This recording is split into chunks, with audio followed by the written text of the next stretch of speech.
నిన్న SRH versus RR play off match జరిగింది. So అందరికి తెలిసిందే ఎస్ఆర్హెచ్ అద్భుతంగా గెలిచి ఫైనల్స్కి చేరింది. కానీ ఒక అద్భుతం జరిగింది ఇక్కడ, చాలా అంటే చాలా జబర్దస్త్ ఇంట్రెస్టింగ్ మ్యాటర్ జరిగింది.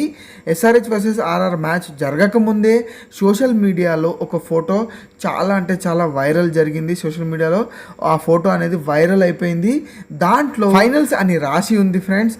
అండ్ దాంట్లో already KKR and SRH banners ఉన్నాయి. So KKR captain and SRH captain photos ఉన్నాయి. సో ఇది చాలా అంటే చాలా వైరల్ అయిపోయింది. సో దీని అర్థం ఏంటిది, ఇప్పుడు జైషా ఆల్రెడీ స్క్రిప్ట్ రాసిండు అనేది. సో స్క్రిప్ట్ మొత్తం లీక్ అయిపోయిందని, సో ఇదంతా స్క్రిప్టెడ్ అని తెలుస్తుంది అనేది సోషల్ మీడియాలో తెగ వైరల్ అయిపోయింది ఫ్రెండ్స్. కానీ వెయిట్ సో ఇప్పుడు అస్సలు కాంటెక్స్కి వద్దాం మనము.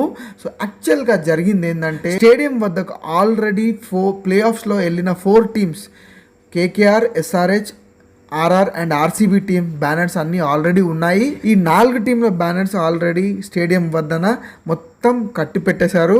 కాకపోతే ఫ్యాన్స్ అనేది ఓన్లీ సగం మ్యాటర్ చూపించారు సోషల్ మీడియాలో. చాలా అంటే చాలా పెద్ద గందరగోళం జరిగింది అండ్ వైరల్ అయిపోయింది ఫ్రెండ్స్. అంతే, దీంట్లో అంతకంటే పెద్ద మ్యాటర్ ఏం లేదు.